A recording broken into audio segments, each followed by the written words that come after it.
Whoa. Over the past few years, I've noticed more and more of my friends start to question what they're doing with their lives. Nobody seems to be particularly unhappy, but they're definitely not loving life either. The phrase that keeps repeating itself is, there has to be more to life than this. So today we're going to talk about what life looks like when you stop focusing on your utility and you start building a lifestyle that's deeply fulfilling, a lifestyle that you absolutely love. We're going to discuss the rules that we keep in our mind that drive everything that we do. We're going to explore where they come from and how we can design a life to fulfill them. I'm going to talk you through an actionable framework that you can apply to your life so you can hopefully find that one thing that's been missing all along. Woo, it is getting sunny. Right, so as we grow up, we are told that our value is based on our utility.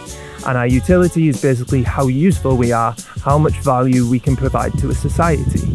So that can be commercial value that we provide to an economy, or how much worth you can provide to the people around you. This messaging begins in school when our entire value is pinned on our grades, i.e. how we're doing, rather than our feelings or our creative outputs. However, when we continue on into later life and we get jobs and careers, most of us still hold this idea of utility as super important. We're told that if we want to increase our value, we need to increase our utility, and that means increasing our productivity.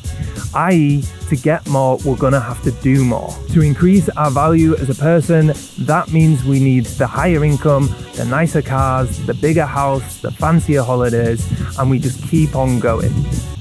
This is getting silly now. There are so many flies. We start to internalize that our time is our biggest commercial asset, and time spent outside of our commercial worth is time wasted. If we're not getting ahead, or at least keeping up, then we must be falling behind. So we double down on work, we grind harder and harder and sacrifice more of our personal lives to keep up with the demands of a capitalist world. And in today's society, that's not necessarily a bad thing. It's a well-trodden path, it's safe, it's pretty secure, and generally you know what you're signing up for. Most people are quite happy doing it. However, for some of us, this never-ending sacrifice creates a split in our psyche. It gives us that feeling of unfulfillment, like there's something missing in our lives. So, to visualize this, I like to think of our psyche as a set of infinitely expanding rules, or values. They span off into our future, they determine literally everything that we do, and collectively, I call them our core direction. They're the guideposts that tell us which way to turn and which path to take. A split psyche happens when parts of our lifestyle is in conflict with our core direction. Our inner rules and values are telling us to go one way, but the lifestyle we've chosen is heading off into a different direction. So, where does this core direction come from? Well, to start with, cast your mind back to when you were a kid, and maybe you're in the back of your parents' car, or you're staring out the window of a school bus on a school trip. At this young age, I like to imagine our brain as a box, and for every object that we see out of the window, it enters our brain for processing. Our brain then asks itself, do we understand what that object is? If we do, the object just passes through our brain and we move on to the next thing. So, as we're staring out this window, hundreds and hundreds of trees are going past. Each tree enters our brain and we ask ourselves, do we know what that is? So our brain box is constantly going, green tree, tick, green tree, tick, green tree, tick. That's a hell of a mouthful.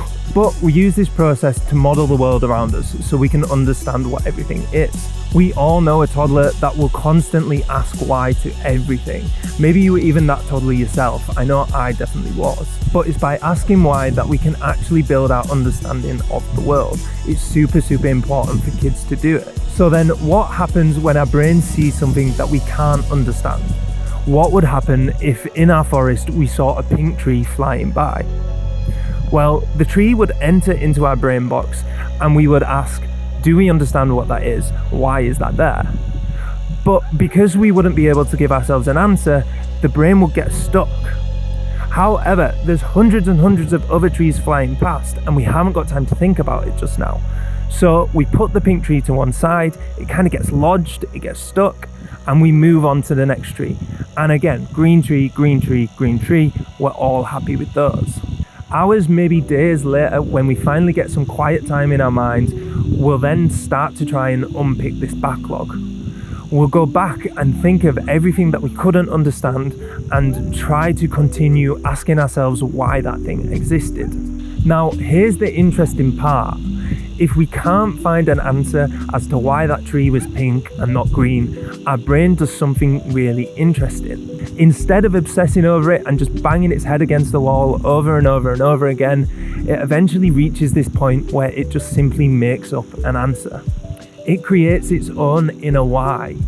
Maybe it says something generic like, some trees are just like that. Or maybe it says, pink trees are super, super special.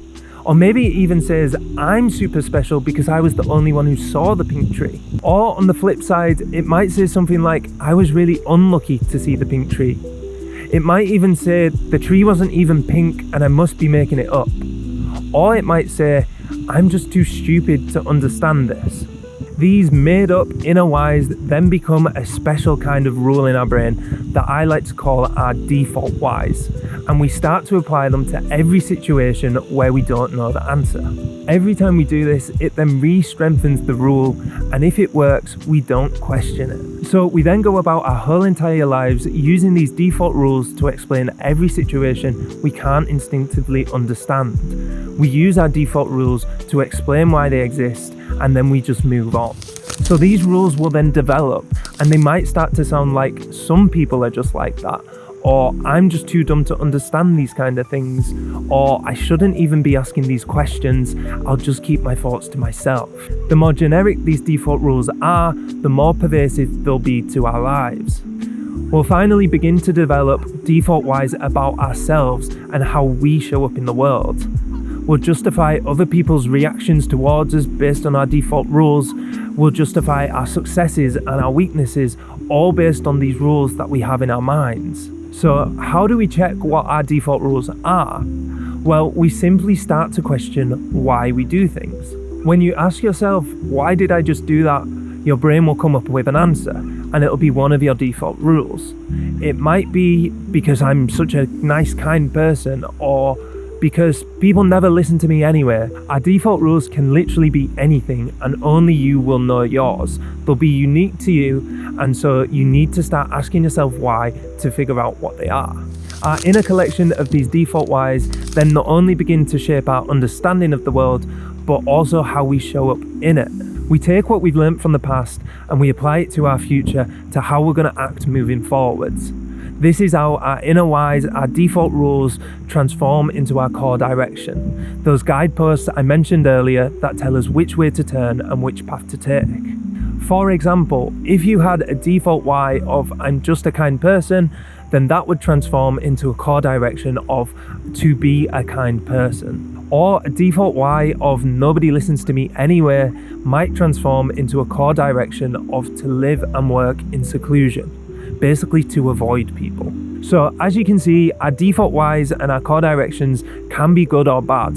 They can help direct us forwards towards success, or they can start to hold us back. And it's our job to unpick which ones we have, which ones are holding us back, and which ones we want to encourage more. So now we know how our core direction is formed, how do we go about actually fixing that split in our psyche that we mentioned earlier? So the split happens when parts of our core direction is in conflict with our actual lifestyle. So the first step to understanding the split is getting to know what our core direction is. Once we get to know our core direction, we'll then be able to see which parts of our lifestyle are misaligned.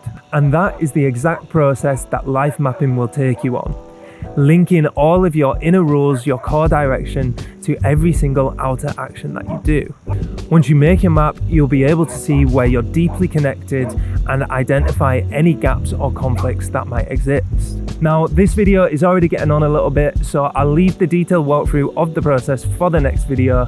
However, in the meantime, if you're super eager, if you want to identify your core direction, you want to map out your whole entire lifestyle, you want to find that split in your psyche, those misalignments, and you want to build the path towards that place of fulfillment, then I'll link below in the description a complete workpack of the life mapping process. The workpack comes in both digital and physical formats. I know for me that when I'm doing this process, I like to have everything laid out in front of me. When you're mapping out your life, it's such a big task, so it's super satisfying to have it physically laid out in front of you.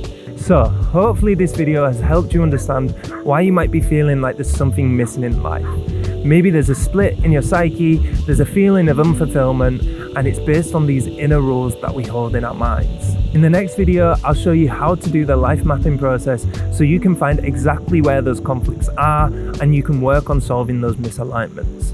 But that's going to be it from me for now. I hope you guys have enjoyed the video. If you have, please give it a like and consider subscribing, and make sure you turn on those notifications so you know when that next video is coming up. Otherwise, thanks again for joining me, and I'll catch you guys in the next one. All right, peace.